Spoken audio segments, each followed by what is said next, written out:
That sounds beautiful.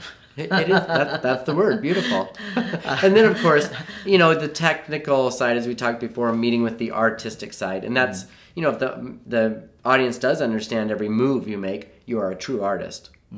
Because you really have taken the audience with you and you can embody a character while only doing it with technical body language. So these people train since they were children, 6 hours a day, and I would say, more or less really, really train 2 hours a day, and then they're working, refining that training through repertoire, which is being a character or just taking on some kind of contemporary ballet movement and setting it with other dancers or as a soloist.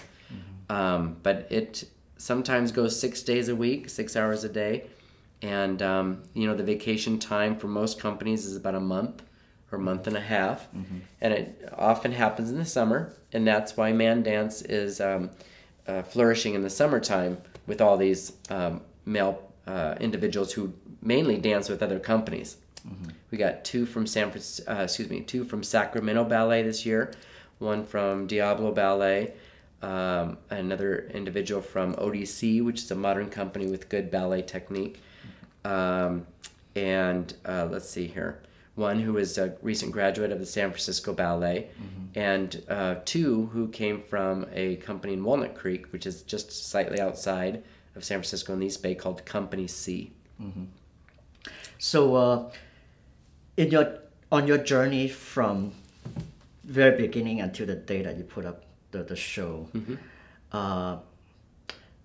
walk us through what, from your vantage point, what are the challenges, what excited you the most, or what, So both challenges or exciting? Something that, well, the challenge is always putting the organization together and raising the money, making sure the right people are there for you to spend your money on, who will do the job well and work hard. And that's an exciting blend right there. It's a little bit more of a stressful excitement. The most exciting thing is always looking towards the end result. And if you've done this for a period of years, and I've done it for about 10 years now, you always know with good and hard work that a wonderful result will appear. And if you're careful with making those decisions, even when it comes to casting the dancers, and or knowing how to make changes like that, right, you'll succeed. And certain changes can run from the business, as in someone saying, I wanted to pledge $1,000, but all of a sudden I need to be taking care of my mother, and I can't give it right now, so you're going to have to fundraise it somewhere else. So we do. As on the artistic side, a boy goes down in the midst of rehearsals, and one of your soloists may twist his ankle and he's out. Wow. And so someone else has to go into that part, and you have to rearrange that core member that was dancing another role into the soloist role, and most likely not get rid of that, but that's why you might have an apprentice, or you go and raise some more money to hire another dancer that you didn't have. And sometimes those things happen. That was knocking on wood, an American expression. Yes. Is it? I assumed as much. I'm from the Midwest.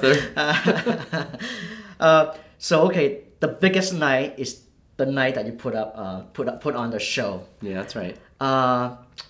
You work a whole year for one night. So sometimes. What is in your mind during the last performance that night? I'm sure you'll be so excited.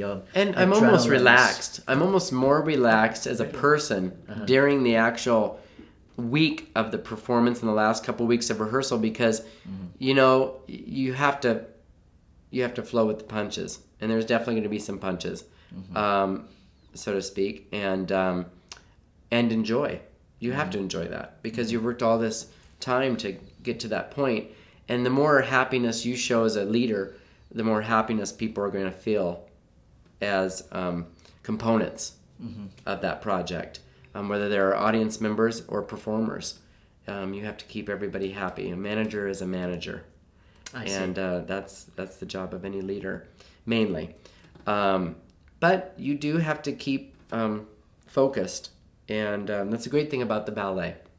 There's no other art form to challenge the right and left brain as ballet, because that is the emotions with this body language thing we've been talking about versus all this technical movement that where people can evaluate your presence as an artist from here down to the toe, and they will notice every flaw for the most part.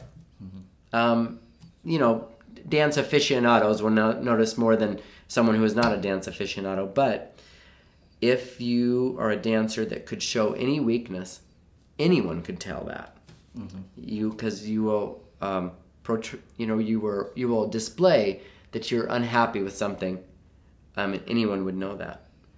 But if you display that you're on top of everything, whether you are or not, and move through everything and flow with the punches as you do as a performer on stage, no, everyone will go with you and not even know if it's a mistake or not, really.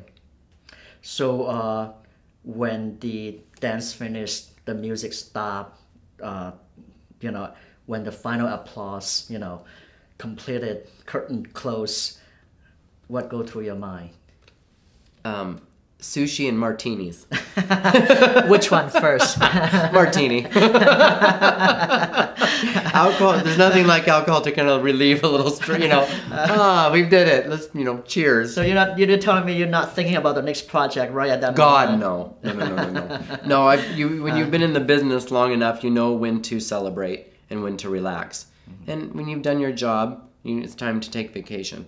But I'm sure, you and of course, all the dancers and everybody involved with the company, that I would imagine you have a sense of accomplishment.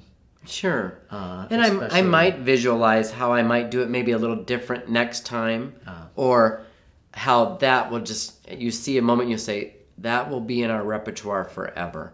And you say, I'll never change that moment. And I may have other people come into that who are not exactly like that dancer, but I always try to get them to be just like that. And then there will be some of the things that you say, I love how that person did it, but it's not quite where I'm going, and I might try to take it in a little different direction next time. Those might be the only thoughts you have in your head for the future, but you have to, there's a point of letting that go too, and just saying, that was wonderful, and that was, a really nice thing. So what are your long-term and short-term goals for Man Dance Company? Well, short-term is to do a great performance this year, raise all the money for it so it comes out completely underwritten, as we try to do every year. It's a new organization, so that's quite the feat. And this year is a little bit more expensive than last year, so it's always that little extra push.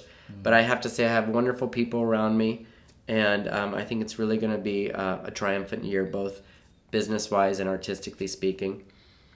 Long-term goals is that my hope, and really the reason I started this gay-themed ballet company in a place like San Francisco, is that San Francisco is known to be a leader in the LGBTQ community. And doing something here that has a political edge to it, as in something that would support things like gay marriage, to allowing young people to express their gay selves in high schools, or even whenever they wanted to start talking about someone they loved, is the reason why we do it in San Francisco. And the hope is that every state in America will soon have a gay ballet company, dance company.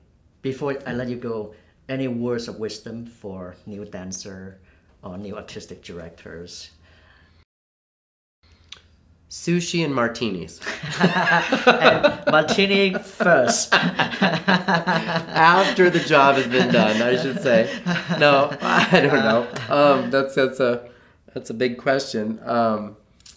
It's a very good question. The only inspiration I could possibly give. Keep on dancing. To keep on dancing, and that was actually the very last line in our It Takes Two to Tango story last year. Right. Keep on dancing, and it was great. But in all reality, keep on striving for things that you think will help the world. And, that's, if you're not a giver or a helper, you might want to reassess why and how you do what you do. Because there's many things that need help in this world. And one of them is one of those opportunities to help people is to get involved with the arts. Because there's nothing that speaks louder than culture. And if you really want to create change, you can beat your head against a brick wall, but if you really inspire people, you know, it's again, not telling them what to do, but inspiring them how to help, you will create change, and you'll be very happy.